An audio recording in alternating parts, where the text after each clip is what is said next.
especially the Senate at this time assembled, that thou would prosper their deliberation and counsels, to the honor and glory of thy church, the good and welfare of your people, through Jesus Christ our Lord. Amen. Together, and may our Father, who art in heaven, hallowed be thy name. Thy kingdom come. Thy will be done on earth as it is in heaven. Give us this day our daily bread, and forgive us our trespasses, as we forgive those who trespass against us. And lead us not into temptation, but deliver us from evil. For thine is the kingdom, the power, and the glory, forever and ever. Amen. And may the grace of our Lord and Savior Jesus Christ, and the love of God, and the fellowship of the Holy Spirit be upon us now and forevermore. Amen. The Senate is now in session. That's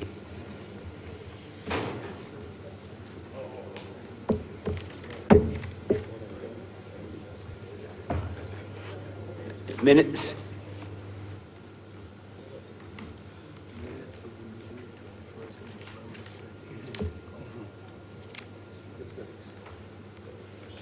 We have as the first order of business the minutes of the meeting held on the Wednesday, the 24th of October, 2018. Minutes for the 7th of November, 2018. And minutes for the 21st of November, 2018 to be confirmed. They have been distributed? Yeah, just to be confirmed. We have a motion for the confirmation. Yeah, you just, you have to say, yeah, if there are no amendments to stand. If there are no, if there are no. I'm advised that the minutes have been circulated for the 3 days indicated, and if there are no objections, can we have a resolution that they be confirmed?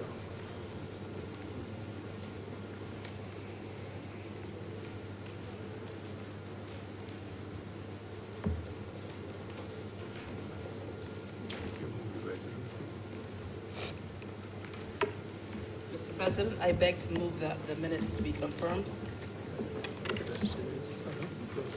No second over there. No second.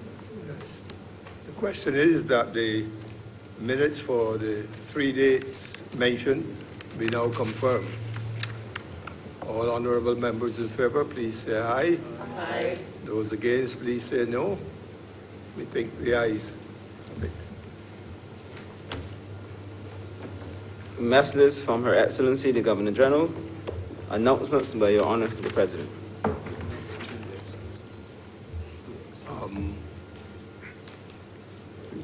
There is no communication from the Governor General, but I have noticed of lateness from the following senators. Senator Tony Moore, she has indicated that she will be here, but late today.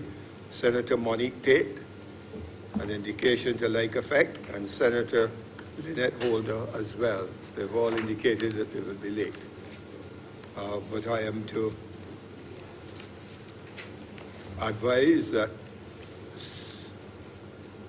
Senator Crystal Haynes is traveling on Senate-related business and will be absent, and also Senator Lynette Holder has indicated that she too will be absent.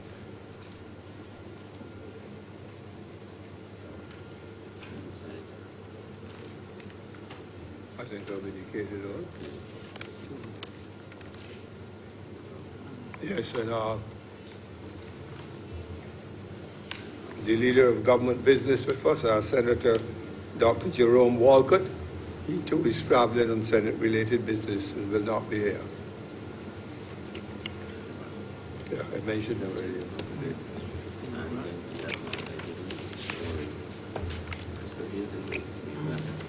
I indicated to her that she will be. Yes. Senator Crystal Drakes has indicated that she is not at her best, and we may or may not see her. Hope she is at her best very shortly, but in all likelihood she may not be with us today.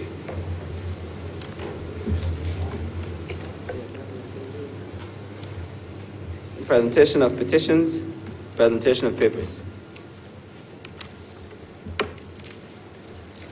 Mr. President, I'm commanded to lay the following documents: the white paper on planning law reform, the road traffic registration fees, Order 2018, the 2017 annual report and financial statements of the Central Bank of Barbados, duties, taxes, and other payments, exemptions, Horace Beckles Order 2018, and the audited financial statements of the Child Care Board for the year ended March 31st, 2017. Reports from select committees. Questions to ministers. Request for leave to move the adjournment of the Senate on matters of urgent public importance. Statements by ministers or parliamentary secretaries. Personal explanations. Motions relating to the business or sittings of the Senate and moved by minister. Mr. President, I beg to move that the suspension of Standing Order 45-2 to enable us to deal with the bills in all its stages today be suspended for the remainder of the day's sitting. Point of order, sir. I have complained almost every time I come to the Senate about getting late notice, because I didn't know what we were I only found out yesterday what we were actually discussing. And that's after I've sent emails asking what we are going to discuss today. We have at least 30 pieces of legislation floating around the place that I must be prepared to deal with anyone when we come here. I can't do that. There's so many bills we get from the House, but I do not know which one is coming at any particular time. To move the standing orders, to move that the standing order be suspended to facilitate, I don't know which one they're going to facilitate today. Well, it was indicated 42. Yeah, I'm thinking. I only found out yesterday, as I said, or last. 45-2, I'm sorry, 45-2. I mean which bills? Yeah. Sir? So what I said on point of order is that resolution is out of order, that motion is out of order, in that the House, this House did not get notice of it, and there was no one, and there was no person seeking leave of the President to suspend the standing orders. In accordance to Standing Order 74, it says, any one of these standing orders may, after notice, or with leave of the President, be suspended on a motion made by a senator at any sitting. We had no notice. No, it says here anything. And after notice. No, it says after notice. It says here in standing orders. You must have notice. Suspension of the standing orders must get notice. We did not have any notice, and I say that this particular motion to have the standing order suspended for today's sitting is out of order.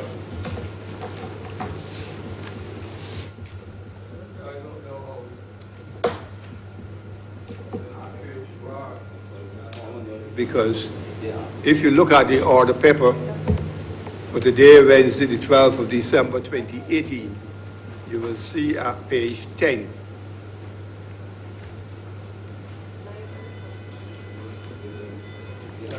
Several of the measures being proposed to be dealt with today, notice was given. Notice of the standing order. 28th of November.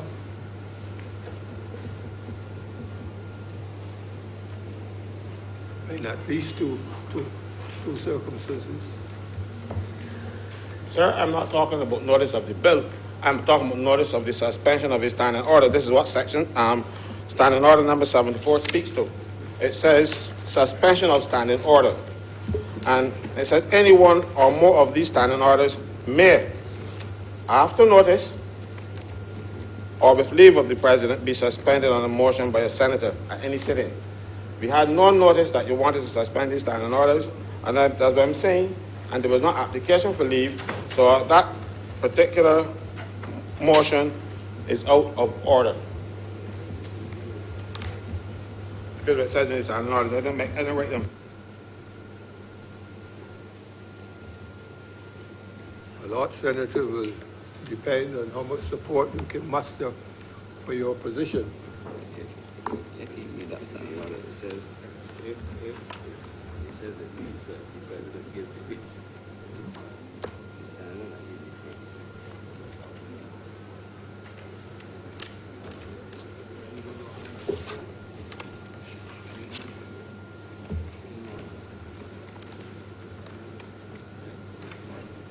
If he's taking that notice with you, because this is notice now. It didn't say when the notice has to be given.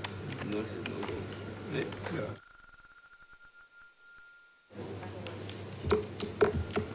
Just make a move on, let's get it. Make a move on, Senator, I attract your attention to Standing Order 74.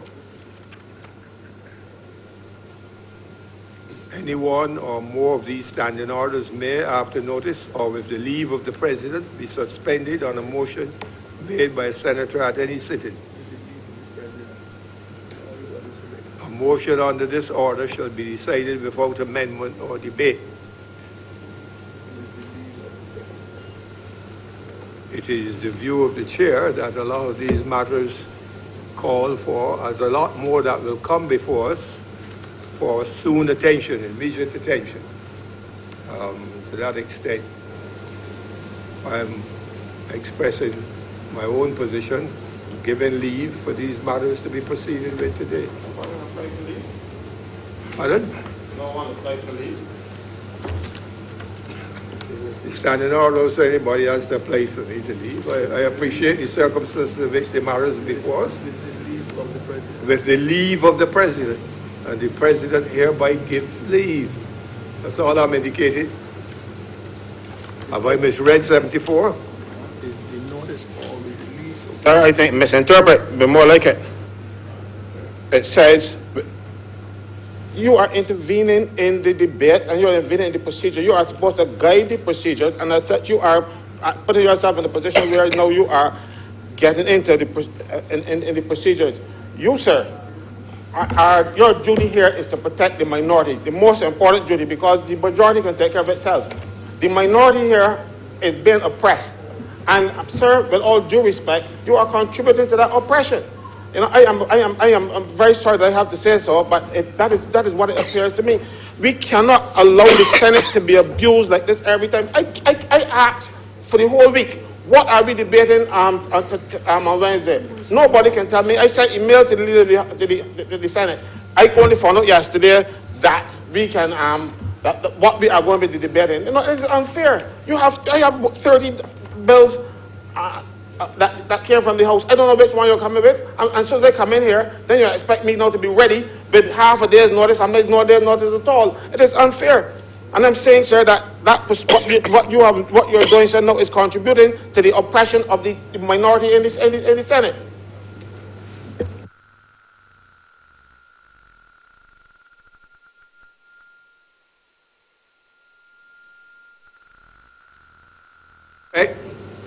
To my position, I again repeat the wording of section of Standing Order 74.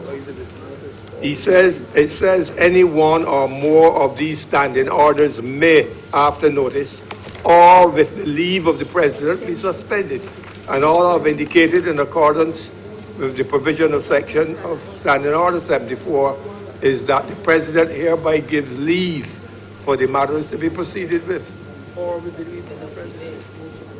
I'm acting fully within my competence as provided for in Standing Order 74. Let's go ahead. Let's proceed. So you are moving with the standing order, so action, suspending all honorable members. standing order 452. President, if I may add my voice to the, hopefully a resolution, Mr. President, sir, Yes. with your indulgence. I think, Mr. President, that one, the standing orders forbid any debate on this issue. I think, Mr. President, it is within your powers to grant leave whether or not an application is made for leave. And as your Mr. President, I'm sure you'll be familiar with, sometimes you have an inherent power to do certain acts. So if, Mr. President, you have determined that there is leave for the motion can proceed. And let me just indicate that the position which the chair has taken is further buttressed by Standing Order 23, exemptions from notice. It reads as follows: unless the standing orders otherwise provide, notice shall be given of any motion which it is proposed to make, with the exception of the following: a motion for the amendment of any motion, a motion for the adjournment of the Senate, and of particular relevance, a motion for the suspension of standing orders put with the leave of the President. So the position that I've taken is further buttressed by Standing Order 23D. The question is up 452. Did you suspend the previously The question before us is that Standing Order 45-2 be suspended for the balance of the day's sitting. All honorable members. All honorable members in favor, please say aye. Aye. All those that please say no. I think the ayes have it.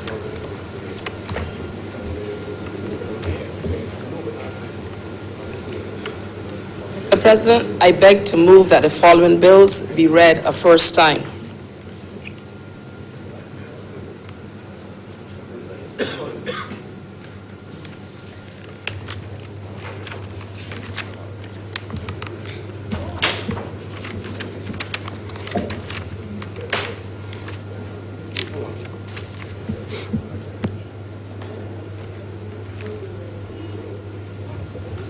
Introduction of bills.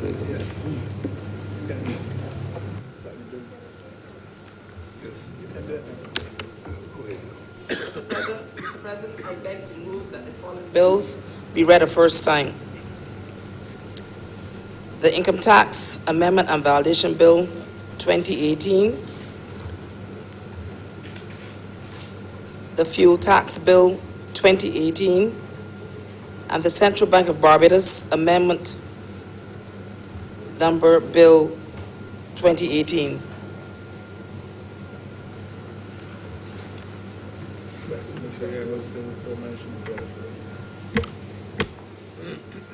time. The question is that the Bill so mentioned. three mentioned bills be now read a first time. All honorable members in favor, please say aye. Aye. Those against, please say no. I think the ayes have it. Public business. Order number 4. In the name of the Honourable Acting Leader of the Senate, to move the passing of a resolution to approve in accordance with Section 5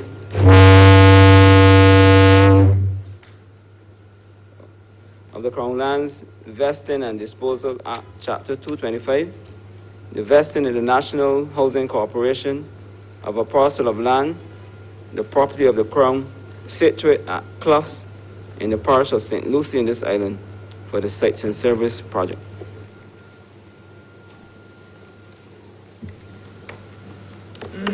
Mr. President, I rise to lead off debate on this resolution of the vesting of the lands at Clough St. Lucie, totaling a little over 8,000 square meters.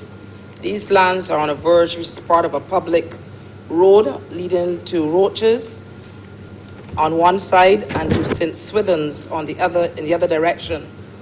The land is being acquired for low-income housing development.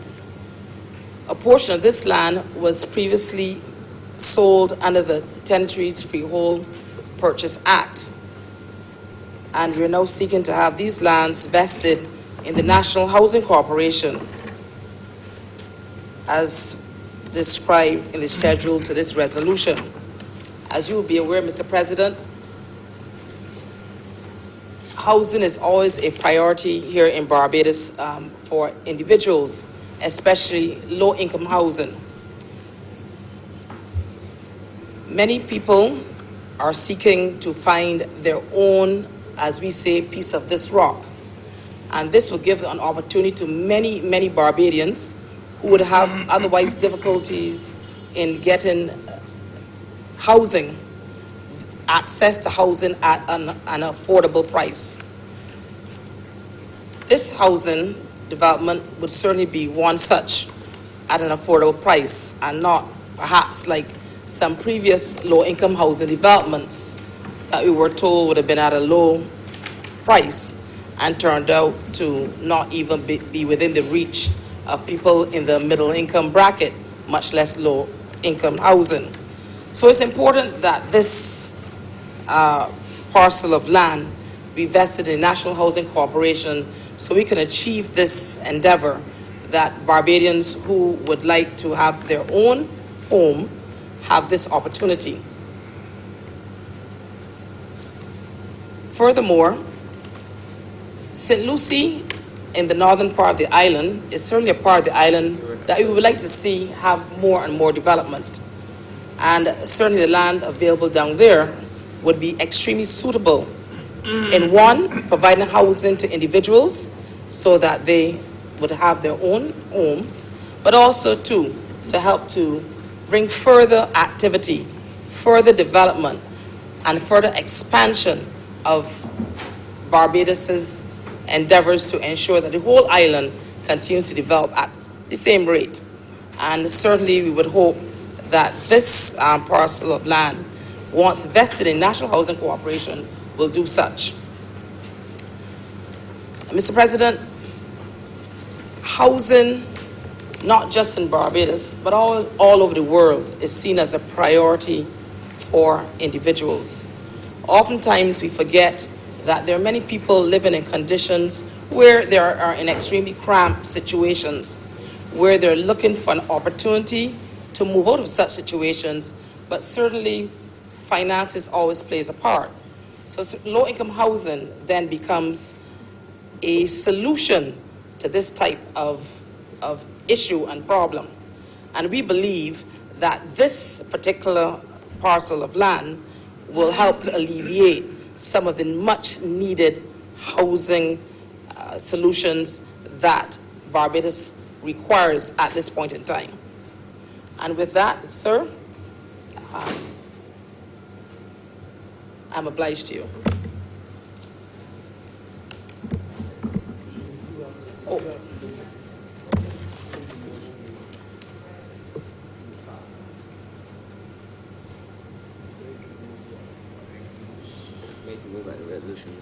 Yeah. Mr.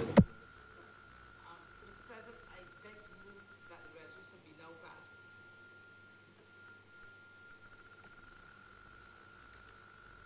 Question is? Any other speakers? Any other speakers? Sir.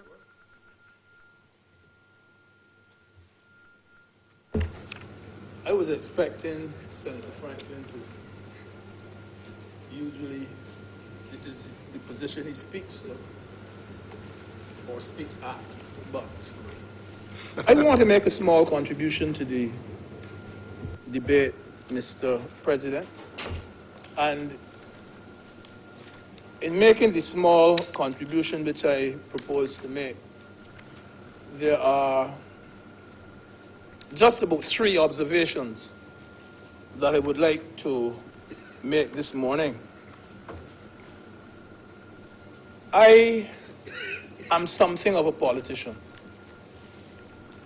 And indeed, sir, if I wanted to be really political on this matter, I would, as a politician, rise and I would speak to the loyalty of the people of St. Lucie to a particular party over the years.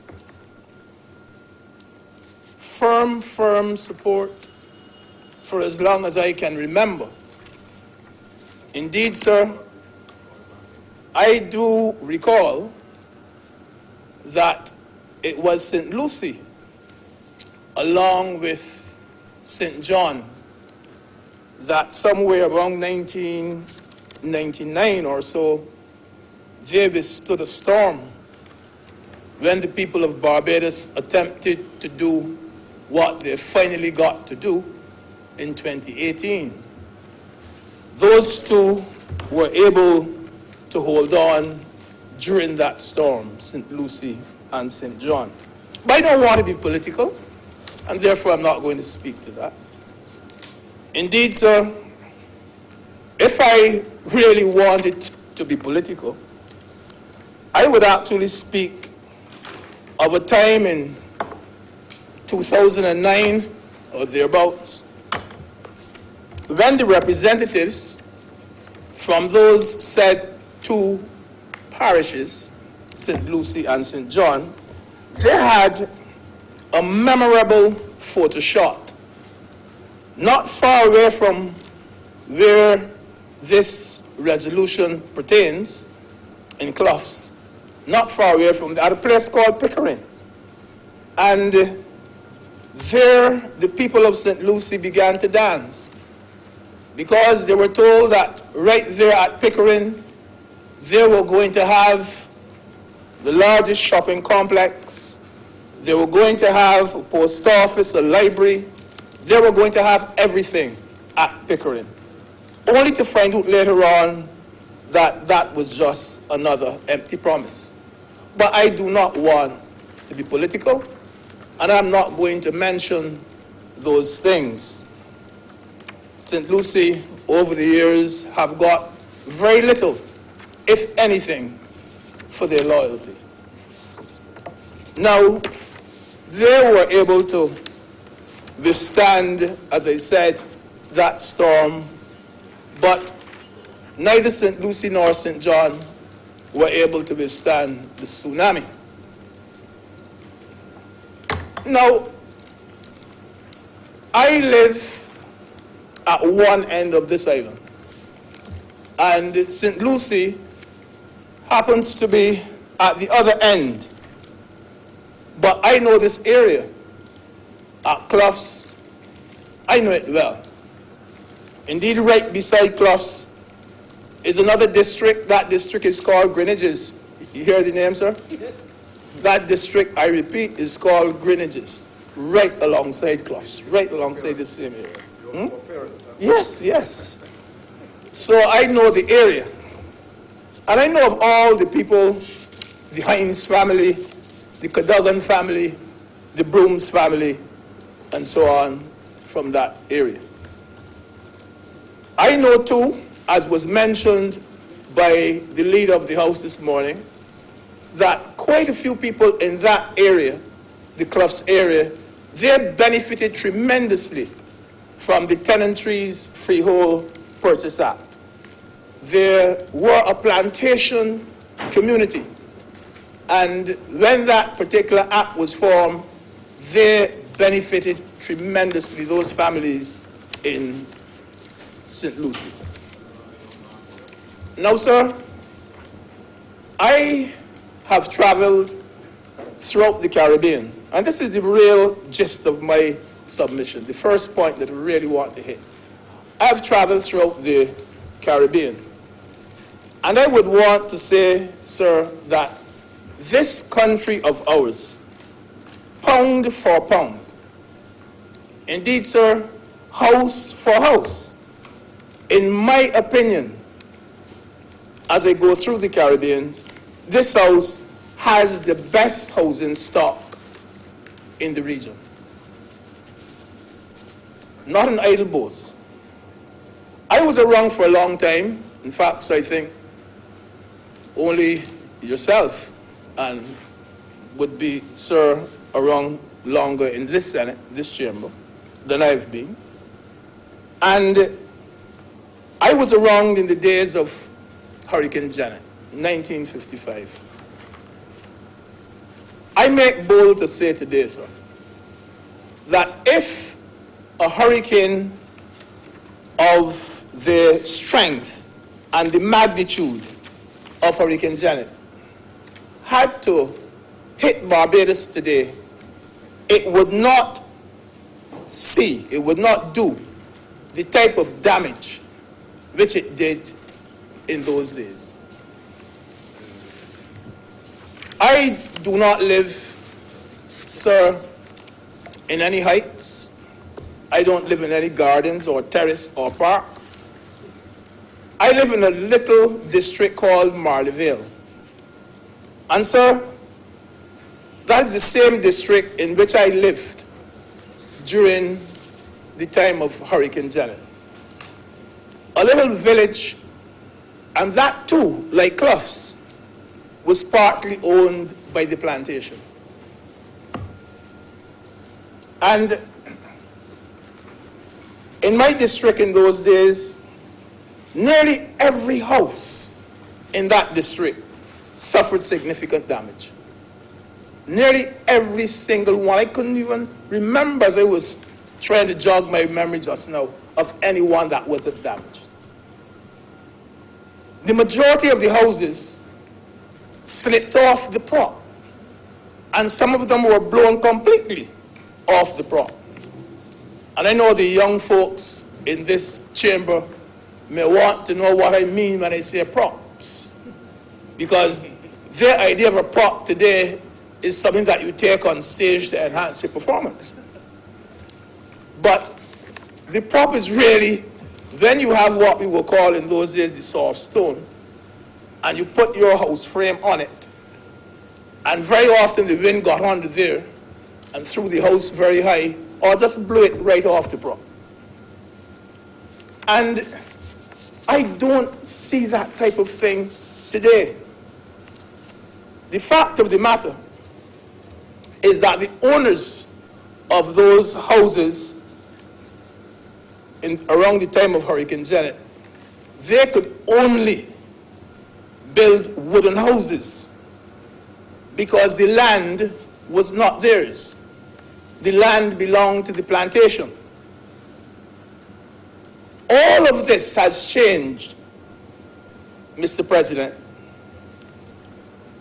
but is now changed by the Tenantries Freehold Purchase Act, which allowed those who occupied the land to buy the land at 10 cents per square foot.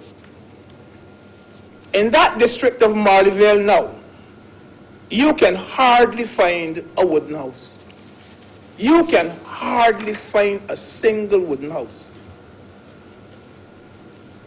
Indeed, throughout Barbados, quite a few thousand qualified tenants have been able to buy the properties and improve the properties tremendously, and they've built some strong, beautiful homes thanks to the Tenantries Freehold Purchase Act.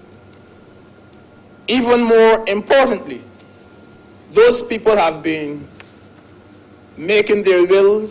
Some of them have passed, yes. Their children are now inheriting land which once before wasn't theirs, didn't belong to their family. And so the housing stock has improved. Again, I emphasize, thanks to the Tenantries Freehold Purchase Act. And over the years, this country of ours, Barbados, we have benefited from certain bits of legislation and certain pieces of social engineering which can only be described as revolutionary. Adult suffrage, we had free secondary education, and I make it bold to say today that up there alongside them, I rate the Tenantries Freehold Purchase Act. I rate it very, very highly. It is right up there with them. And it has never been given the recognition or the acclamation which is due to it. And Mr. President, if you go back and you read the debate on this piece of legislation, you would realize that certain politicians of the day spoke against it, which is so surprising. Certain politicians did speak against the Tenantries Freehold Purchase Act. And one of the things, if you look at the newspapers, look at so on, it appears to me, I can't say for certain, that no real criticism of it, that government was excuse me, Mr. President, a government was taking away the land, no real criticism seemed to have come from the plantation owners. You had some of the politicians saying, but not the plantation owners. And so, sir, I believe that the proponents of reparations must have been extremely pleased with when this particular piece of legislation was passed. I believe that to date, it is the closest that we have come to making amends for what our foreparents went through. So it is therefore my submission, Mr. President, that the Tenantries Freehold Purchase Act has made a tremendous contribution to the housing infrastructure of Barbados, allowing people to buy the land and then building the stronger home on the parcel of land. It is an extraordinary piece of legislation, and it is revolutionary in every respect. That, sir, is my first point. I said I wanted to make three. The second point I want to make, sir, is this, that as I drive around, I am realizing day by day that there are too many dilapidated houses in a small island like Barbados. We have too many dilapidated houses in this small country of ours. You drive along, coming to work, and you drive and come, let's say, down from Jackson, and look left and look right, and you'll notice the number of houses. Drive along Bank Hall, drive along Bush Hall, drive coming down Belmont Road. The number of houses where nobody lives at them, there's bush virtually coming through the windows, and so on. And if you doubt me, just tomorrow, as you drive along, take a look out through the windows, and you'll see precisely what I mean. And quite a few of those old and dilapidated houses, there are houses from the 1940s and the 1950s, and houses which were built some 60 and some 70 years ago. You can say that because of the style, with the jealousy windows and the verandas and so on. You can say, without any doubt, built in the 40s and the 50s. And those were the houses which indeed were the envy of their day. Now, it is sad to say that some of them have become derelict and very unsightly. As I said, there are trees literally climbing through their windows. Very unsightly to the locals and very unsightly to the visitors. Some of them don't have windows at all. Some of them don't have doors at all. And there's bush all around them. Nobody cleans the surroundings. Some are haven for paros, a hideout for people for criminal activity. And one dilapidated house in a district, Mr. President, can affect the entire neighborhood. It was drawn to my attention quite recently, Mr. President, that a number of persons have made wills leaving house and land to a particular relative. And the relative doesn't really know. that something has been left for him or her. Excuse me. Yes, some of them are living abroad. Now, in some cases, persons who made those wills have died. And the beneficiary under the will, that beneficiary has also died. And it would surprise you, I'm sure it would surprise some people here, not so much you, Mr. President, because knowing the type of work that you have done over the years, you would know that in our registry right here in Barbados, there are hundreds of wills made in the 1940s, 50s, 60s, 70s, which are still there in the registry unopened. Unopened. Nobody knew that they were there. And some people don't even seem to realize that when someone dies, you check to see if the person has made a will. Nobody, there's a pile of wills at the registration office. People don't follow, and then the property runs to ruin. You may be surprised to know, Mr. President, that some names that appear on the land tax bills that come up for some of these properties, for some of these dilapidated houses, some of those people have died 50 years ago, and you still see their names appearing on the land tax bill. They have died 50 years ago. And what are we supposed to do in Barbados? Drive around and look at those properties for another 50 years?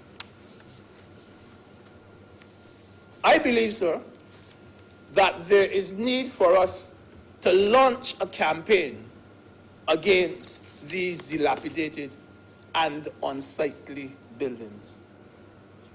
It is my firm belief that a committee should be set up to establish and to facilitate the process. And I mean officials from places such as the Land Tax Department, from the Land Registry, from the Court Registry, from the Ministry of Housing, and of course some knowledgeable individuals as well to sit on the committee. But something has to be done about it. Because, sir, all government gains from these derelict buildings is a bad image. No taxes are being paid by them in many instances. Near to where we were, across the road, there was a building. And I know the people of that firm, they were very interested in the property, this house, over on the other side. And when they made a check, they realized that the land tax bill was going overseas to this person by name. And so what they did to show their interest and their intent to purchase the land, they wrote to the person overseas, only to find that the letter came back, stamped in the corner, deceased. And that was the end of their inquiry. Common thing. Came back with a stamp, deceased.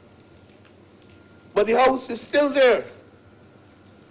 And I'm saying, sir, that that should not have been the end of the matter.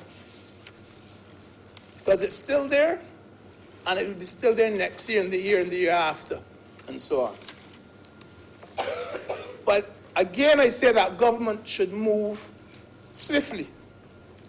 And government should give notices to the owners or to the persons who have interest in those properties and ask them to come forward by a certain time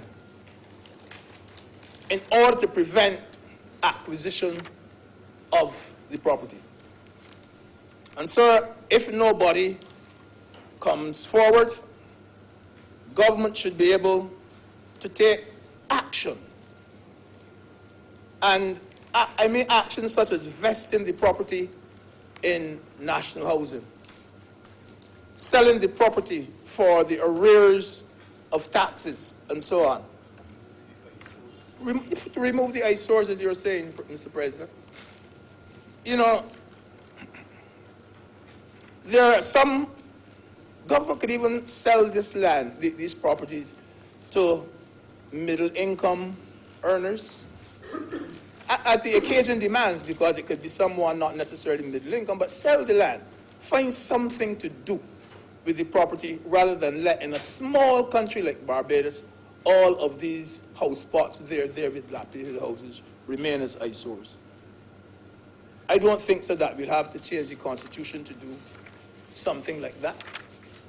Don't think so at all. The point is that government must not be scared to act.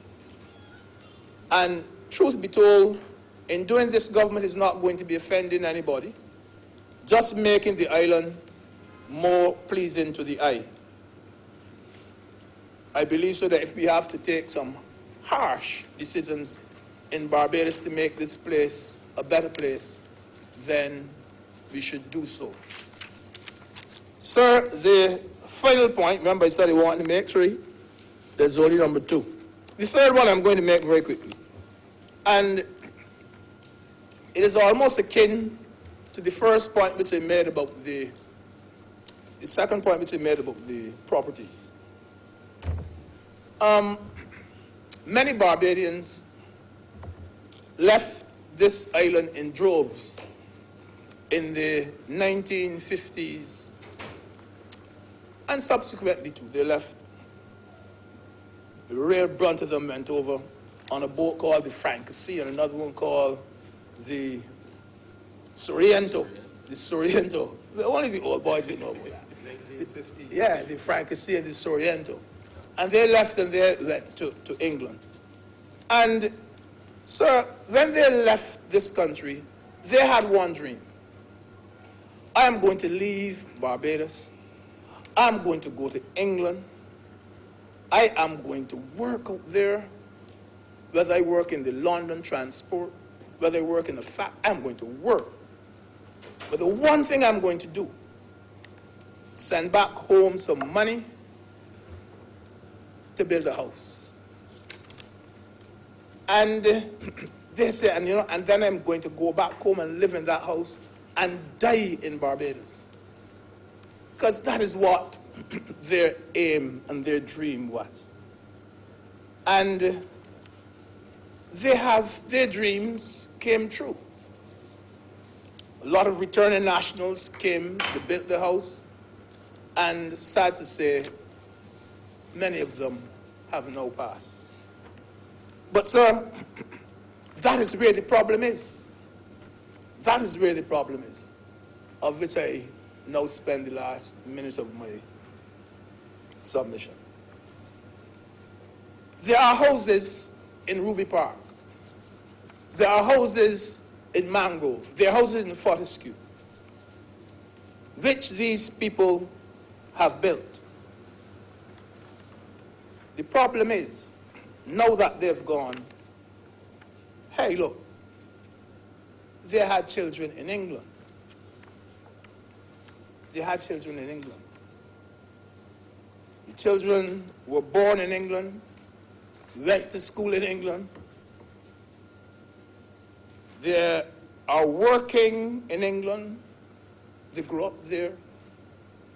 All of their friends are in England. So they went to the parties, everything in England. And they only used to come to Barbados to see the parents. That was the connection. Now the parents have died and the house belonged to the children in England. Now, that is where the problem is. Those children have no interest whatsoever. I speak from experience. I know who I'm talking about. I can go and take you now to show you a house here, a house there, a house there, where nobody's living it because the two parents, they've died, and the child is overseas. And it belongs to the child. but the child has no desire whatsoever to visit Barbados anymore, to look after the house or anything of the sort.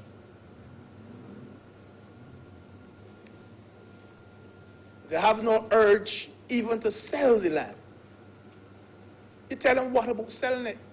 And they shake off that question like water off a duck's back. Have no interest whatsoever. Because you know something? The sacrifice was not theirs. The sacrifice was the parents' sacrifice. Was the parents. There is no urgent need by those children to recoup any expenditure or anything of the sort.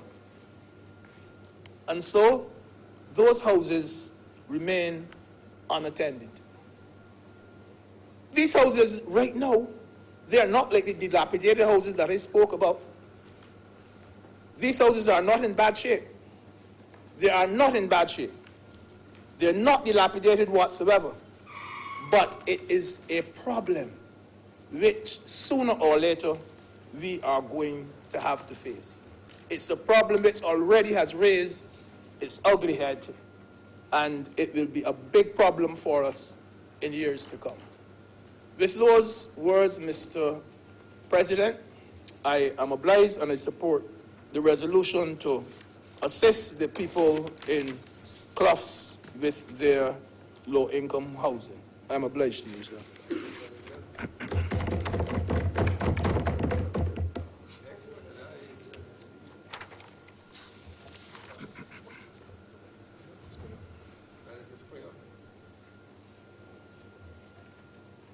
Good morning, Mr. President. I too rise to lend my support to this resolution on housing, affordable housing on land, affordable land. I agree with both senators when they said that it is the dream of most persons, and certainly most Barbadians, to own a piece of the rock. And this is a fact that is clear when you speak of persons traveling to the United States and to Europe for 20, 30 years with one, being motivated by one dream, and that is to at some point return to this island, or the island of their birth, or the country of their birth, and build a house. That's how important the land is to people in this country. But this morning I want to speak specifically about affordable housing, owning your own house, owning your own home, and the effect that that has on you as an individual, as a parent, and also as a child growing up in that home. A home does not only satisfy one of the basic human needs, and we know those needs are food, clothing, and shelter. It does not only satisfy those needs, but it provides, yes. A house is made of bricks and stones, but a home made of love alone. It is true. Thank you very much, Senator Boyce. But it provides the occupants with a sense of well-being. A sense of well-being. I'm going to speak to the effect on the child first, because I've had more experience with children as a teacher in a former life. And as teachers, we can tell almost immediately when a child comes from a home that's disrupted by constant moving around. And there's evidence to suggest that when a child is in a house where there's no stability, where parents are moving from one location to the next, because in many cases they can't afford maybe the rent, or they're scotching up, as we say in Barbados, scotching up a relative's home, they cannot sometimes dedicate the amount of time to the children's work and such like. And you see the evidence of that. And that instability also impacts the child. So the child is unsettled in the classroom. The child's uncomfortable in the classroom. Child's distracted. So we see the importance of a comfortable home for children if you want to see learning outcomes that are satisfactory. So you have that impact. So it's important that a person has some place stable to raise their family if they expect, in many cases, for their child to excel. Also, you can see it in the workplace. Now we know, we in here can agree, that a house is one of the biggest investments that you will make. One of the biggest investments. If you can't afford your home, or you can't afford the property that you are building that home on, that brings a certain amount of stress into your life.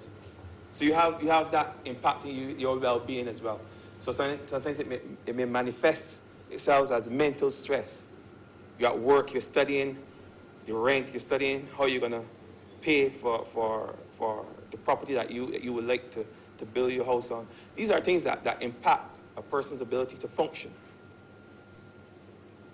Your inability to leave your parents' home at a certain age, if you're a man especially, in this country, you want to marry and move on if your life is extremely difficult. And I would advise any young man who is thinking of getting married not to consider living in your parents' home, or the home of your wife's parents. It's even worse. Yeah. No, these are things that you have that you have to consider when you're when you're thinking about moving ahead in life. But yes, as I said, the stress of not being able to own your own home, buy land, it has a knock-down effect, and it affects you in the workplace in terms of your ability to be productive as a worker. It affects you in terms of absenteeism, because persons sometimes, because they have to deal with matters in the house or deal with matters around the home, find themselves away from the workplace. So that's another problem. And these things tend to dissipate over time. They can speak certainly for children in the classroom. When you have that stable environment, you have that stable community, then you can be more focused on your schoolwork. And guidance counselors will tell you, when children come to them complaining about why they can't focus, it's usually because of problems at home. And problems may manifest themselves in ways that you can see there's conflict in the house because persons are not comfortable where they are. 3-4 people scotch up in one room, in one bedroom. Yes, we would have had some of that growing up. Scotch up. Yeah? Crowded into one space. Yes? And I'm being modest with my numbers because I've seen cases where you have 11 persons living in one house. 11 up to 15 persons living in one house. Yes? And primarily because persons cannot afford to move out. Many of the older children cannot afford to move out. This resolution will provide an avenue for persons like that who may not have a lot of money to play with, but they want something too as well, so they can afford property at rates that the average man can afford, and buy a piece of land and build a house. And what we've been seeing in Barbados, especially over the last 10 years, is what I refer to as gentrification of many of our rural communities. Coming from a rural community myself, St. Andrew, we have seen evidence of that in St. Andrew, where persons are displaced from communities and lands that were earmarked for persons were commercialized and put out the reach of the average person. So we have a situation here where we are more or less bringing some balance back to the table, where we are making provisions for people who can ill afford to buy land in some of the other residential areas that are coming on stream. You're seeing land selling at $75 per square foot, and all kinds of ridiculous prices that most persons are able to afford. So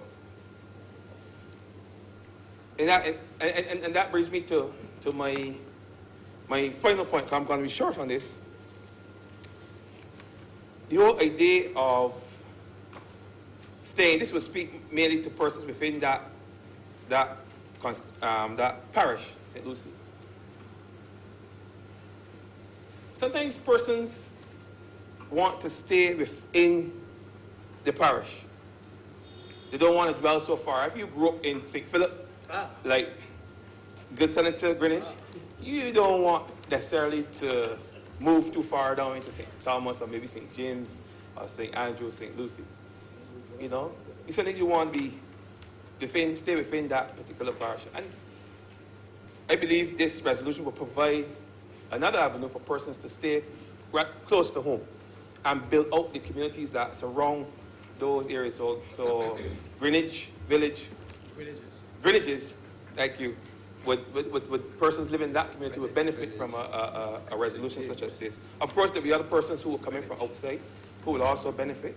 But I speak especially to the expansion of the community, the building out of the community, which is one of the things that we would want to promote on this side. So with those few words, I just want to say that I support this resolution. I support any move towards making provisions for persons who would not otherwise be able to benefit from ownership of property in this country. We know that property here, in many cases, the premium is becoming expensive, but we still have to make way for persons so that to fulfill that dream. There's an American dream and there's a Barbadian dream. This is the Barbadian dream. And I'm sure most persons will agree with me. The Barbadian dream is to own your own land. And if you own your own land, you can build your house. You can build your own house and you can make a comfortable and happy life here in this country. And with those few words, Mr. President, I'm obliged. Thank you, Senator Springer. I next recognize Senator Lisa Cummings. Thank you very much, Mr. President.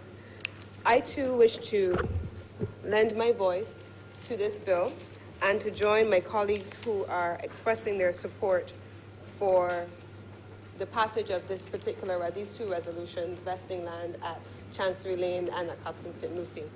Mr. President, I know my colleagues have spoken about the Land Tenantry Act, which would have been passed, and we have had a valuable contribution about the importance of ensuring housing is supportive of our nation's children.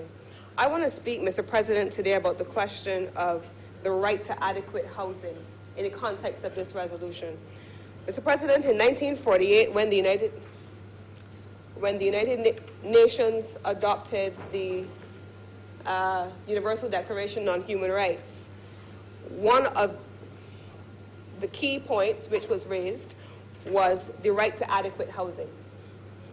And Mr. President, at that time, one of the things which was raised in that context was the importance of ensuring that all citizens in all nations had access to adequate housing. Adequate housing had certain definitions, Mr. President, and it talked about ensuring a couple of key things. One, security of tenure. Two, the availability of services, materials, facilities, and infrastructure. Affordability, and I'm going to come back to the question of affordability in a minute. Habitability, people needed to be able to live. Accessibility, Mr. President, and location. And when we talk about location, we're talking about housing not only as a physical space where people live, but where people also have access to employment opportunity, social services, child care, and other social facilities. These are the rights that the United Nations in the Universal Declaration on Human Rights would have spoken to when it spoke about the question of adequate housing, but equally so when UN Habitat also started to develop protocols around the question of what is adequate housing. Mr. President, having put that in context, the United Nations then went on to speak about adequate provisions being made for persons who fell into vulnerable groups. Women. We know that much of our housing stock, many of our persons who are representing themselves as in need of support, particularly in need of support from the state, are women, usually single mothers, representing a large portion of those persons to whom Senator Springer was just speaking of, families where children need to be nurtured and provided with a safe haven. Children, of course. Oftentimes also we see the homeless and those that have been displaced by circumstances which have taken place around them. Persons with disabilities. That's an important demographic group that we also have to ensure that adequate housing is provided for them. Having said all of that in an international context, and Barbados having subscribed to the principles contained therein, Mr. President, we then undertook over many years in this country to engage in discussions and exercises just like this, where we have vested lands in the Crown for the purpose of developing housing, specifically in this instance for low-income groups. And those low-income groups speak specifically to adequate housing that treats the affordability. Housing that meets the needs of those who are in the demographic group for which they are intended. And so over the years, certainly under the Barbados Labour Party administration in the past, we've had a best practice example of which we speak very often. The London-born towers in the city is a classic example. Then, former minister at the time would have created what would have been a flagship initiative, a transformational initiative.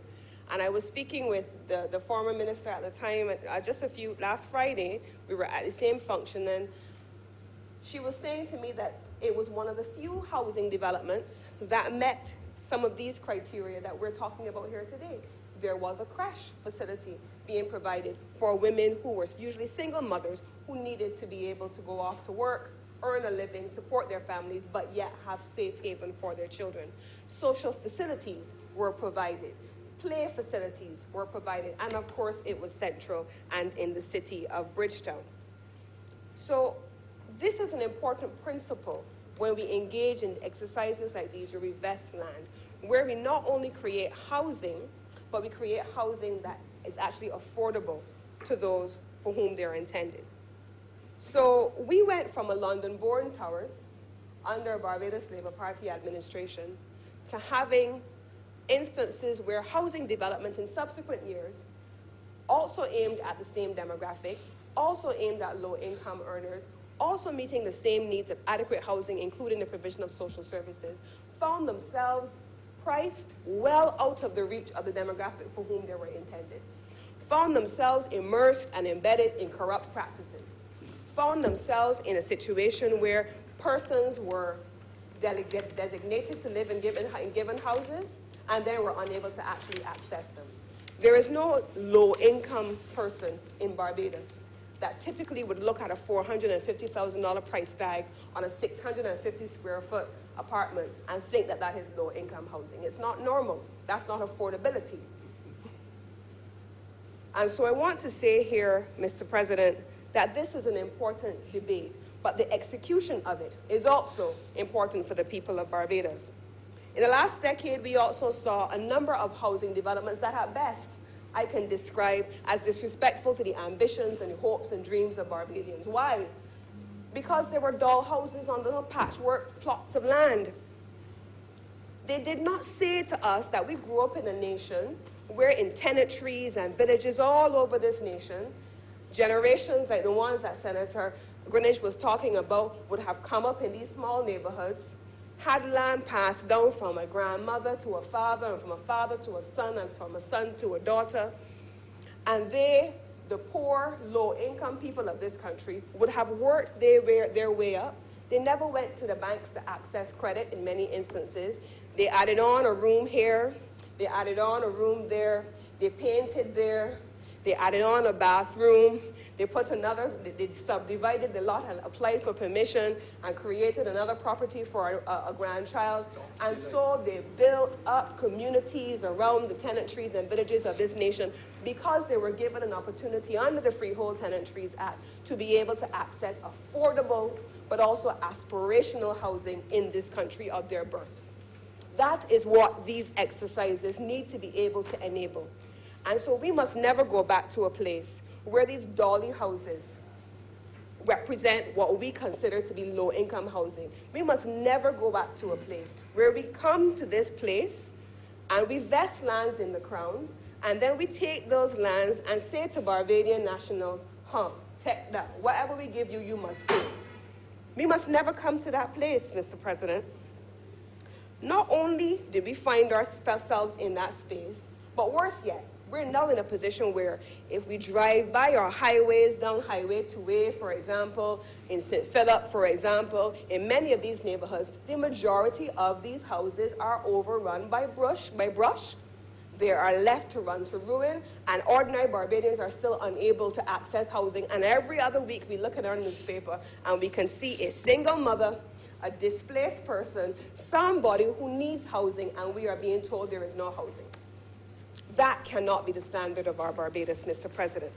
And so I want to say here today that the government of Barbados, led by this administration, has a responsibility to ensure that the best practice example that we started with London-born Towers and every other development in this country, which fed not only the right to Barbadians for adequate housing, but also the aspirations and dreams of Barbadians for housing that evolved along with them and their dreams as they grew, must be facilitated. But I want to have a flip side of this, Mr. President. There is something called the Global Strategy for Shelter. It was adopted in 2000 and it started to be implemented under the Universal Declaration somewhere back in 1988. And under this Global Strategy for Shelter, it recognizes the responsibility of governments to ensure that there is adequate housing. But it also does not expect that government is going to be the be-all and the end-all of the entire housing stock of a nation. It expects that government is going to serve as an enabler, and government is going to work with its private sector and its development partners to be able to ensure that you develop the housing stock over time. And that housing stock over time, Mr. President, must go to low-income housing, middle-income housing, but it must always at all times feed the dreams and the legitimate ambitions of the people of Barbados. That comes with an obligation on behalf of the people of Barbados. We are seeing in each of these incarnations, in many of these instances with these housing developments, that the arrears due to government for payment of either rent or ownership in these properties is too high. I want to take this opportunity to call on Barbadians also to meet the government step by step, walk hand in hand with the government. We acknowledge that this is a responsibility that the government owns. We accept that we have signed on to international conventions which say that you have a right to adequate housing, and as part of the global strategy, the government of Barbados in subsequent incarnations has also agreed at all times that we will work as an enabler with the private sector without the corruption that typically we have seen going on in some instances to provide adequate housing to our people. But our people have to be able to work with us. When there is a problem, let's deal with it. Let's not find ourselves in a situation where we are constantly dealing with high levels of arrears for government housing. I want to call on our people to work with us. I want to call on our people, especially in this moment in history, to avoid putting further pressure on the state by having the state meet you halfway, beyond halfway, by making sure that there's adequate housing, taking these lands, ensuring that there's social facilities, ensuring that communities and social services are built up all around them that allow for employment, childcare, and all of these things, and at a price point which people can afford. And then we turn around and allow the arrears to run up. And when things happen, because there is also a consequence of arrears, then we will see the result in the front page of the newspaper. We have to be able to function as a community. And I want to call on Barbadians. I'm looking forward to the government being able to develop these new tracts of land that are being developed in these two communities on the south and the north coast of the island to ensure that Barbadians have adequate housing. And with those words, Mr. President, I am supportive of these two bills. I'm looking forward to us having more instances like this where we are providing adequate housing for Barbadians, and that Barbadians are equally so working along with the government as the enabler. With those words, I'm obliged to you, Mr. President.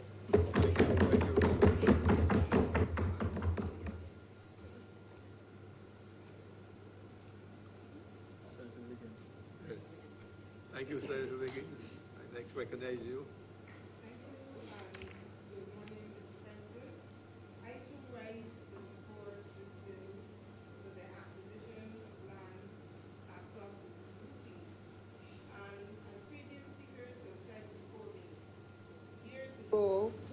Before the government came into really housing and real estate, as we would put it, people, vendors, as we would call them then. You know, they're calling everybody entrepreneurs now. But vendors used to sell around schools. And I remember I went to St. Matthew's, so letting everybody know I'm a proud St. Matthew's person. Heart and soul of someone's constituency. And you would see vendors around there selling around the schools, and they live like in Bibby's Lane and Lear's Gap and so on. And those people would live in what we would call a shed roof and a kitchen. And those people sold from those trays and started from what we would say building around at the back, and started their houses and build around and build around. And their profits from those trays supported their children and helped them acquire a home. And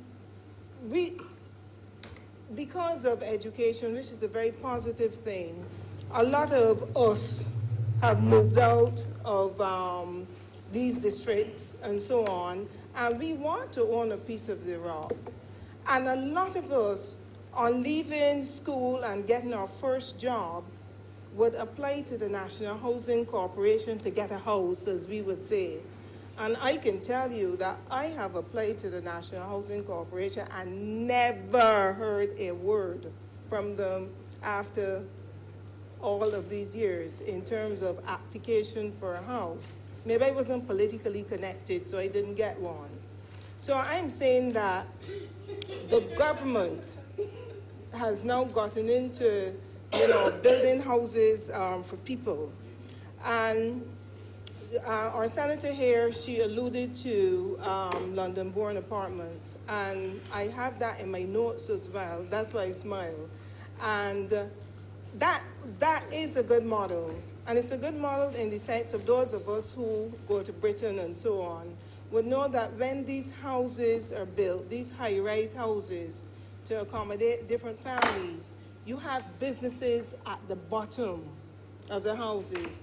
So you can rent out the houses to the tenants, and then these tenants can in turn have a business going on at the bottom of the house, and it's like that practically in the whole of Europe.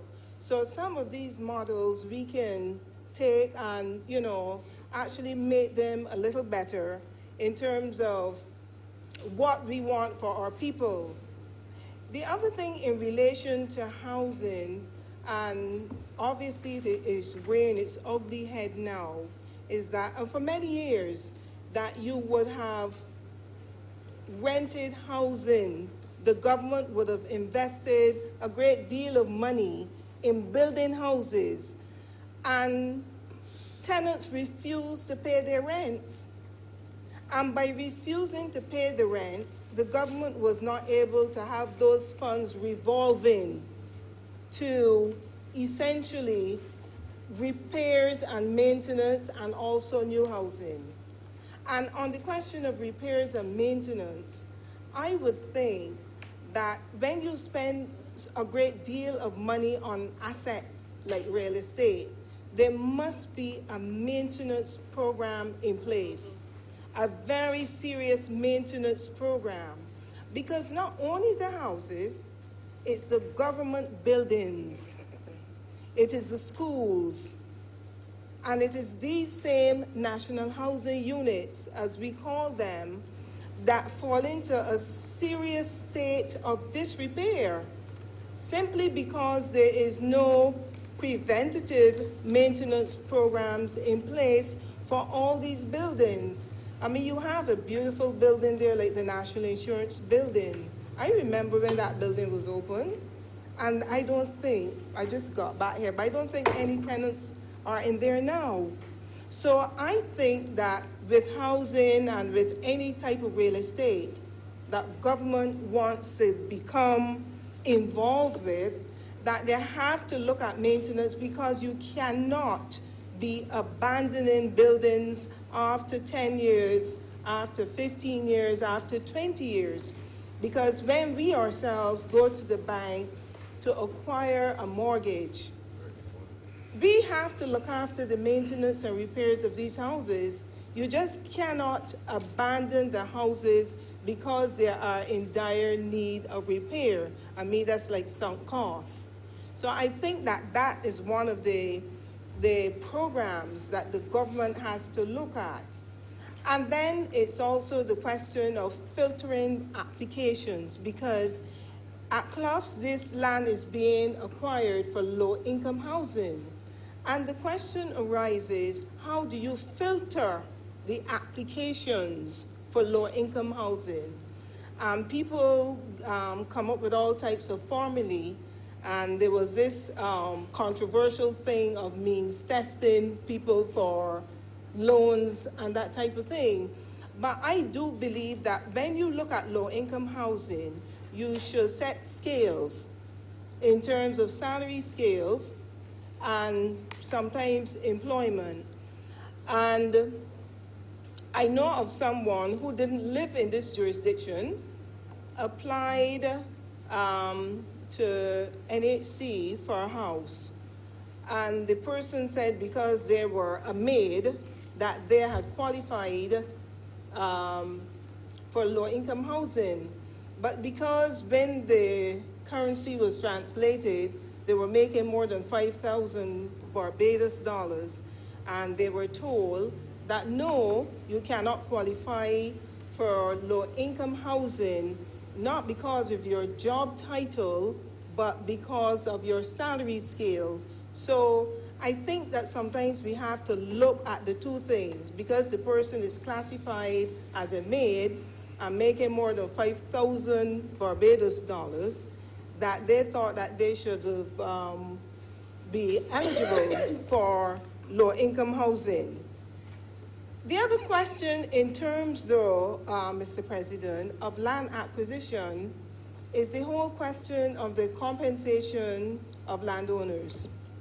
And there are many people who the government, successive governments, would have acquired the lands, and persons are still waiting many years later to be paid some money by the government for the acquisition of their lands. Also, it's the whole question that these things are being bandied about for a long time. It's a whole question of like building codes. Building codes. Because when you, as a normal individual, when you're building a house, you apply to town planning for permission and Ministry of Health and all the services that you would need to get permission. And these houses, so we're wondering if when government itself gets involved in building, if they build to standards, if they build the houses to standards, because soon after, not only the standards, but obviously you have to do a lot of geological testings these days in terms of the foundations when you're building high-rise buildings. Because there is history in St. Lucie where there's a house that has disappeared in St. Lucie, that same St. Lucie. So when you are looking to acquire land anywhere, you should always look not only at the health services and so on, but I think that we should get involved in these geological testings to make sure that the foundations of the housings are adequate to accommodate, 5 stories, 6 stories, 10 stories, because we know that land in Barbados is running out, as they say, and I think that, as Senator Greenidge has alluded to, he spoke some very good points when he alluded to the fact that many Barbadians who have returned home from the diaspora, buy homes, and now they have abandoned them for one reason or another, and simply because, and I know that what he was saying to be a fact, because a lot of the Barbadians, the second, well, let's say from third generation, practically, they're not interested in returning to Barbados. And that has caused a lot of the housing to be dilapidated around the place. So I think a good point of reference that the government should do, I don't know because I don't work in land registry and I don't know anything about it, but they should really go around and have like a land registry, a land bank, and all the houses that are dilapidated and all the ones with all those for sale signs they say fill it for all those nationals. Some of them have not all died. A lot of them come back to Barbados and they think that our health services are not adequate and they decide, you know what, I'm going back to Britain or Canada or the United States because I'm old now and I need to be taken care of. So I believe that there should be a mechanism in place whereby these people who are vacating their properties do not leave them there to become dilapidated and then you can't really sell them. So I think that that's one of the things that the government, can set out to do in terms of this whole question of housing. And I think for St. Lucie, which is our most northern parish, to bring housing development to St. Lucie is a very good thing. It is a very good thing because when the housing development has started, then a shopping center would start, and then another airport can be opened in St. Lucie. So the thing is that once the government has started such a project, when the government has started such a project, you have the domino effect, as it were, whereby a lot of development would start going to the northern part of the island. I think I saw in the newspapers recently a new restaurant in St. Lucie where they're saying it's like a hidden secret, as it were. But once the government gets this project going, I am positive that even private real estate developers would start to invest in St. Lucie because it's the most northerly parish. It's a very beautiful parish, lot of very virgin land, and it's a place where visitors obviously would be able to come and even invest. And a lot of Barbadians, again, Senator Springer spoke about St. Andrew. Yes, there's a large contingent of people in St. Andrew, from St. Andrew, living in Reading. So those parishes, when you start with housing development, and you put in the complementary services like the daycare centers and the shopping centers, and people would say, you know what, we don't have to be in congested Warrens and we don't have to be in congested Bridgetown. But the interesting thing is that as soon as the government itself starts low-income housing, because there's a lot of land in St. Lucie, a lot of empty spots in St. Lucie, you would find then that the private developers would follow, and then land becomes very expensive. So this is a great project to start with, that people, as Senator Springer alluded to, when you first want to get your first house or you want to get a property close to where you grew up, because I was hoping to get some property in the turning, as we put it, because I born in the turning, So, and that is the type of romanticism you attach to housing. So, with those few words, Mr. President, sir, I do support this bill, and I do hope that it will be a very successful project, and it's a good beginning for the residents of St. Lucie. I thank you, sir. I would like to.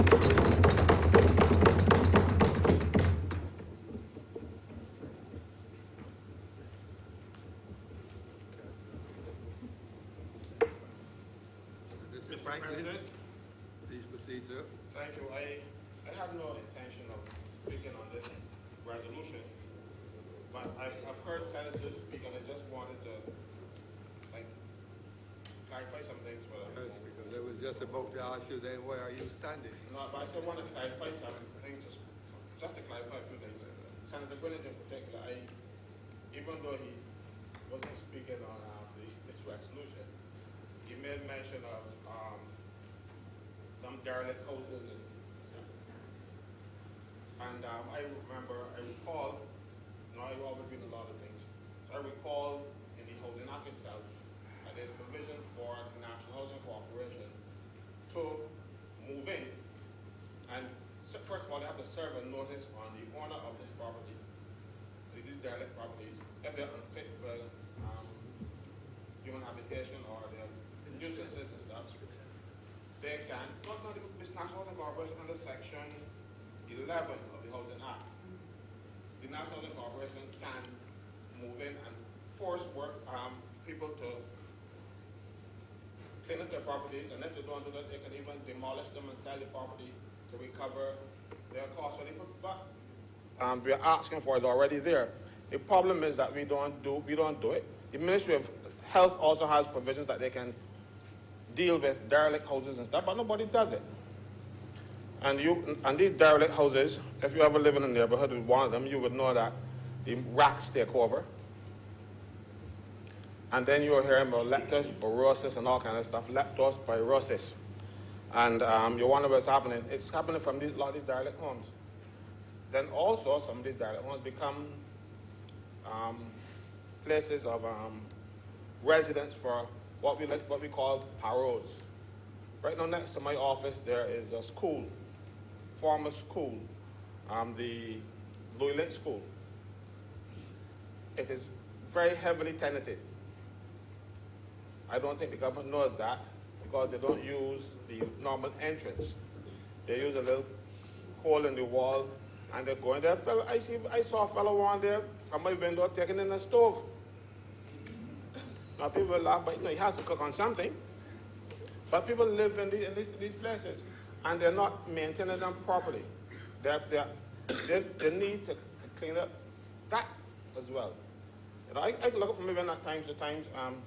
Sometimes the people use them as, these ladies of the night use them as facilities to think. I work at night and I see them going in. I don't go, my dear. I able to know. But I can see, and then sometimes I'm on the bank holidays, I'm working, I can see the activity. I don't go I don't try to stop them. I feel the fellas having a little fun and there's no harm in anybody. But I think they need to do something about them. These houses and these schools that are abandoned have taken on other aspects. But I want to speak to the land acquisition process and what's been happening in this country. Government acquires a piece of land for housing development, and they're vested in the National Housing Corporation. That process of vesting the land in the National Housing Corporation is to facilitate ease of transfer of the land, because if the government has to sell the land itself, they have to come to the House, they have to come to the Senate to effect that transfer, and it will be a very cumbersome thing because every piece of land that is sold will have to come here. So we use the National Housing Corporation as a way to get around the Crown vesting and disposal of assets. We just vest it one time in the National Housing, and National Housing then sells. The problem here is that depends on which party is in power, and like Senator Wiggins pointed out, if you are not aligned, you don't get a spot, even if you are deserving. But what I want to talk about really is when you do get a spot, they came up with some mechanisms where you have to use a particular contractor to build your house. They give you the spot and they tell you which house that you can build a house on it, but you have to choose a particular design and you have to choose one of the contractors that the government has designated the contractors for this particular project. I know of people who went forward to get houses, to get land, to build houses, and they have some of the skills they can use to build their own homes. But no, you have to use the contractors. I think that is corruption. We're talking a lot about corruption, but that is a way or to get work for your friends. You put up a site, and you tell the people, okay, you choose here, and X contractor will build on lots 4, 6, 9, and 10. If you get number 10, then this contractor will build for you. You might not want him to build for you. You might not even like him. But you are forced to use that contractor or do not accept the property. Government has to rethink that. Because I know, and I can speak to it, my father was a carpenter sometimes, you know, and a laborer sometimes, depending on what was available. And when, you know, you had to belong to the sheriff, my father did it, sell a cow, and get some lumber and he built it on. Now, if he were living in one of these national housing areas, he had to use the contractors. If he bought land, in the national housing area, he has to use the contractor that the government is giving him. That would have been wrong.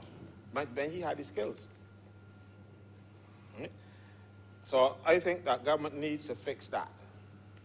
The next thing I want to talk about, and I don't know if people might not be too pleased, but right now we're having some property development going on at Corvally to facilitate whatever is going on up there. I don't know yet.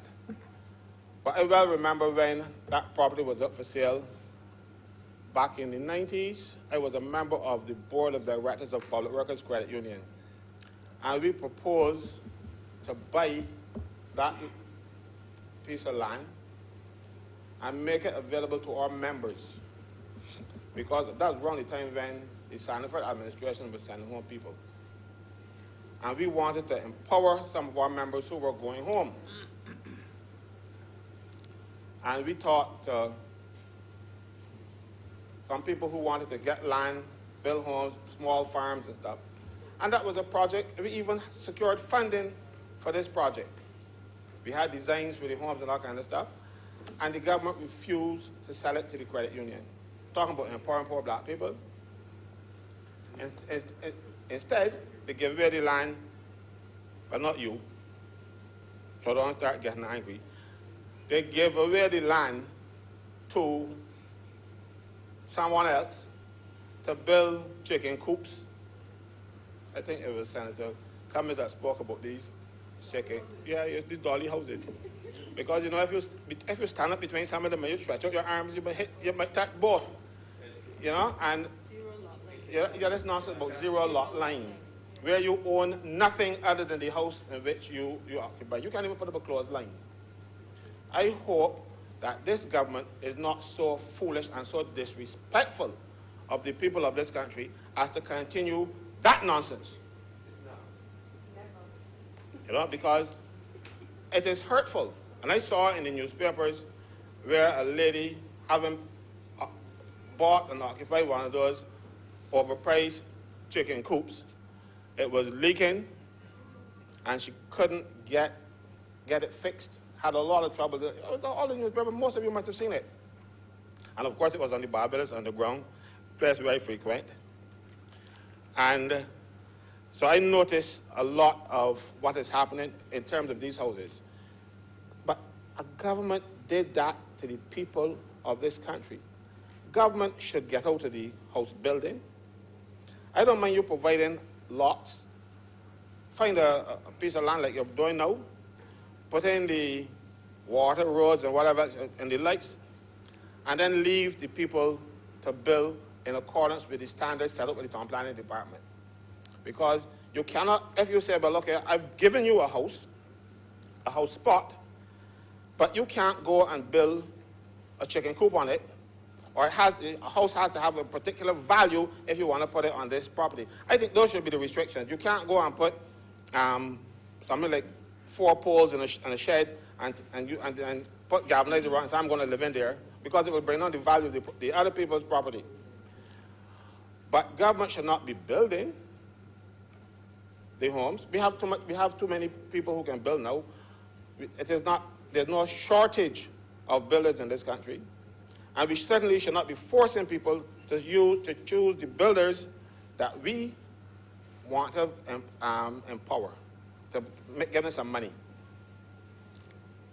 That is what concerns me most about what is happening in when government set about this business of housing every last, what do they call them? So every last, let's call it housing every last person or something, this help program. You remember that program? I think you weren't empowered then, but that housing every last person or whatever they call it. If you go to, I think just before you get to Orange Hill, and there's someone in St. Philip, those houses are small. I don't think if you have, yeah, they're pretty nice and that, but if you have a double bed, don't move it, sell it and go and find a little bed to put in that house. Too small. People trying to get into them and had a fridge, had to take off the doors. They were not built for, they were built for, I don't know who they were built for, because no Barbadian should want to be housed like that in the 21st century. But they built a lot of them, and a lot of people make a lot of money off of them, and they don't have a lot of people occupying them. I don't know, the best thing to do would be to push them down and start over. I know the government don't got a lot of money to do a lot of things, but certainly, these lots are too small. So even if you try to expand some of them, you're going to be in violation of town planning because you've got to build 6 feet from the boundary and all kind of stuff. Or sorry, I'm told, can't make it. So I want this administration to learn, I can't even say from the mistakes of the last one, because they weren't mistakes, that was corruption. It was a mistake. They knew what they were doing. But they want you to learn from the excesses of the last administration in providing homes for the people of this country. What they were doing or what they did was wrong, and any right-thinking person in this country should acknowledge that. Even they should acknowledge it.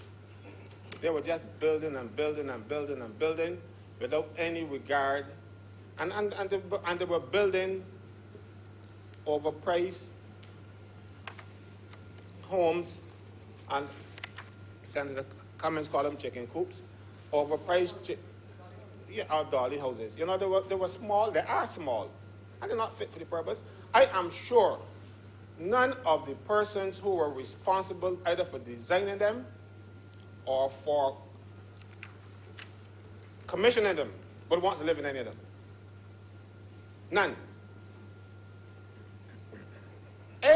And I think some of them should be sentenced to live, in the United States some years ago, there was this lady who had some homes, apartments. And one thing she had to do as a order of the courts to live in one of them. I think we should do something like that to these people here, to show them what they were doing to people. They're fair. They live in these fantastic houses and put people that they think they care about, that they are vowed to represent, they swear to represent, they come in here and hold the Bible to represent, and then turn around and do this to them. It isn't fair. We got too much of that going on in this country, and we need cleaning up. I hear a lot, yesterday I was listening to the news and stuff, and I heard a lot of people in the other place talk about people getting locked up and all kind of stuff. Well, I want locked up, but we're doing housing too. I well remember against Senator, you would recall, Springer, that there was some land in your area. It was valued at it is $70-something a square foot, and it was saying so $65 a square foot, and I was trying to sell at $35. The National Housing Corporation should not be in the business of providing cheap land for the people who are already empowered. But we did that. And I was doing some reading recently, and I discovered that In Belize, there was a case where a government minister approved the sale of land to himself at a price that was below the market value. And the Caribbean Court of Justice frowned on that, and I think he had to pay back some of his money. I think we can go that route. We have to stop this because we gave away that land, and we have a restaurant on that property, And I remember the former minister defending when it was discussing this in the other place recently. He came out and put his foot in his mouth by saying that they were empowering poor people. I don't know if poor people can build a restaurant of that size and quality. That wasn't for poor people. It was corruption. We have too much corruption going on in this place. It is not only, the thing is, this corruption that we are having, this government has vowed to do something about it. But I am only hearing words. Until such time as I see a fella in handcuffs, then you will have my unwavering support. But I feel that it's just talk for the masses. And when I see something happening, when I see something happening, then I will say, good job. And I will be happy to applaud you on it. But you got to do something about it, man. Too much of it. Too much of it going on or went on. Went on in housing, it went on in every aspect of our society. But we are just talking and not doing anything about it. Mr. President, I am forced to call the government bluff. I want to see them doing something about what they're talking about in the other place, and not only giving the people of this country false promises. A lot of people go home in this country, and if the government coffers had the money that was stolen,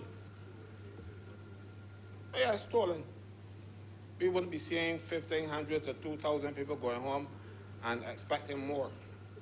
Mind you, these 1,500 people are going home, won't be able to buy none of these houses in St. Lucie. But we need to do something about it, Mr. President. We need to stop talking and do some actions. I said it wasn't going to be long, and I think I covered most of the notes that I had here. Yes, I covered everything. So, Mr.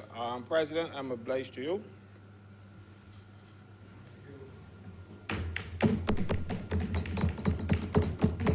Any other speaker before Senator Moore proceeds to wind up the debate? Please, Senator Moore. Mr. President, I've heard all of the honorable senators speaking on the housing matter. I can assure those people who seem concerned about corruption and contractors and zero boundary lines and the like and all sorts of other things, that this government has time and time again been extremely transparent in our processes. We have had town planning consultations so that in order to have town planning reforms, that Barbadians had an opportunity to give their input and to hear what some of the suggestions would be going forward with regard to the town planning aspects of our country. Most people, or some people, may not see it that way, but we believe transparency is the best policy.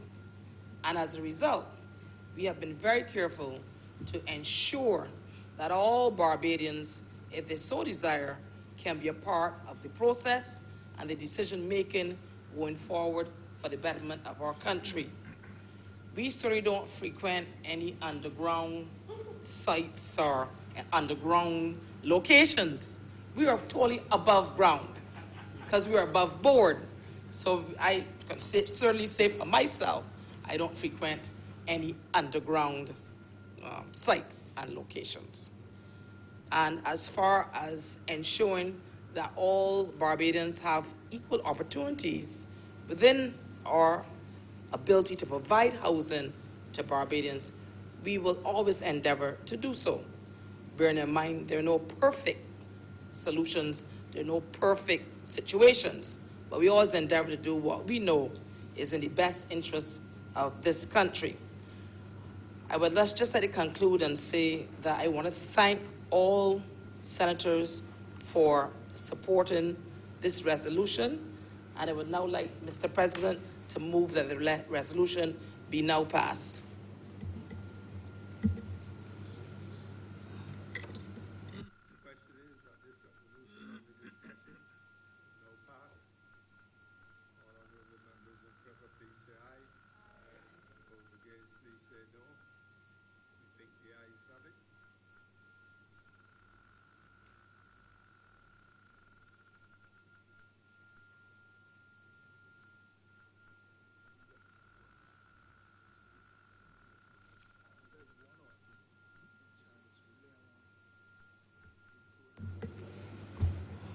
Mr. President, I rise to the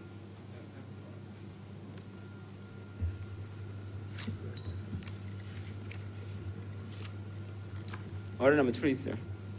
In the name of the Honorable Acting Leader of the Senate, to move the passing of a resolution to approve, in accordance with Section 5 of the Crown Lands Vesting and Disposal Act, Chapter 225, the vesting in the National Housing Corporation of the parcel of land, the property of the Crown, situate at Chancery Lane in the parish of Christchurch in this island, for the public purpose of housing development.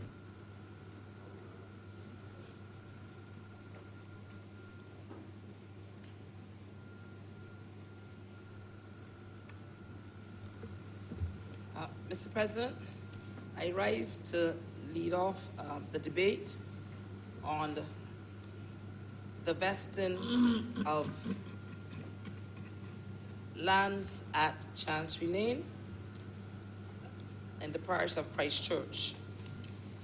These lands are just under 143,000 square meters, and once again, the purpose of the lands is for housing development. The parcel of land is part of the Fairy Valley Plantation in Christchurch, and it was acquired by conveyance. We are seeking to have this parcel vested in the National Housing Corporation for additional housing for Barbadians. The land is abutting and bounding lots of the Long Beach estate and a public road which leads to the Long Beach Resort in one direction and to Elam Park and the Long Beach estates in the other. Mr. President, housing. Mr. President, land and housing empowers Barbadians, and we are cognizant that people need to be empowered.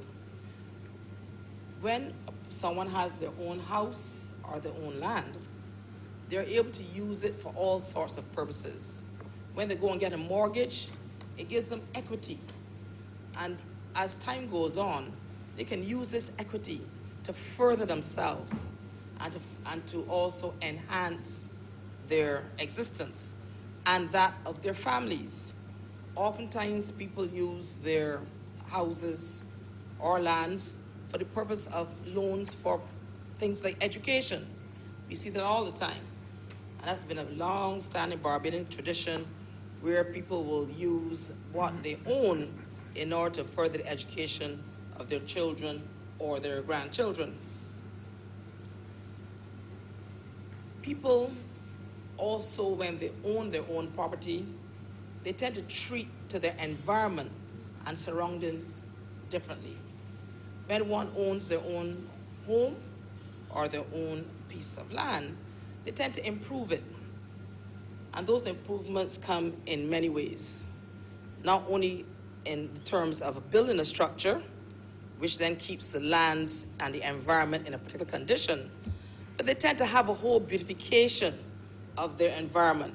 We all know when we drive around and we see people in their own gardens, and one thing I'd say about Barbados, which I find to be quite unique in Barbados as opposed to many of our neighbors, we see people like to plant things. They plant flowering plants. Some of them use whatever small areas they have for purposes of vegetables and food, other food items, which we all know is something that is much desired. And so we believe that this, once again, use of trying to empower Barbadians into having access to their own home is a good thing. It also allows people to have something. You know, all Barbadians like to, we work hard and do things in order to leave something for your children and your grandchildren. And certainly land and housing is something that Barbadians traditionally have over the years used, Mr. President, and made sure that the next generations to come have something that we can leave for them. You know, in Bajan parlance, we've always said land don't spoil. And it's true. Land is always, and housing is always a good investment for Barbadians. And we know that. I mean, sometimes when you're younger, you're not always as cognizant as what good investments are. But certainly, I think most Barbadians' desire is to own their own home. It is a dream of most Barbadians to own their own home, Mr. President.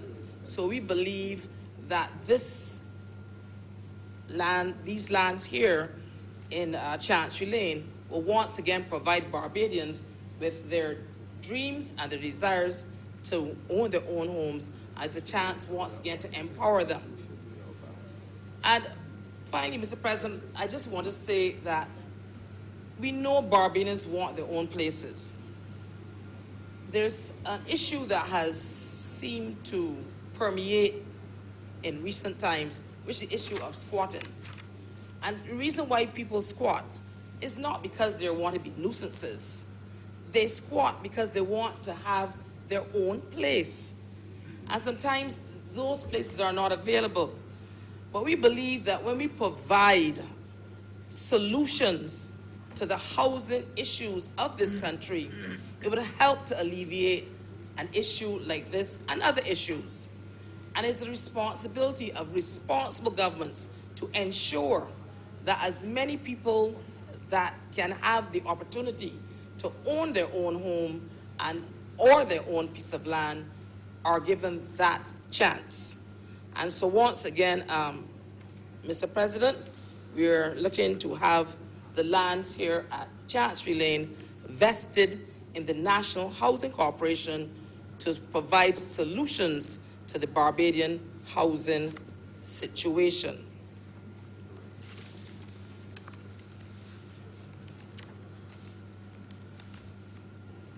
I beg to move that this resolution be now passed.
Mr. President, I now beg to move that this sitting be suspended for lunch until 2:30.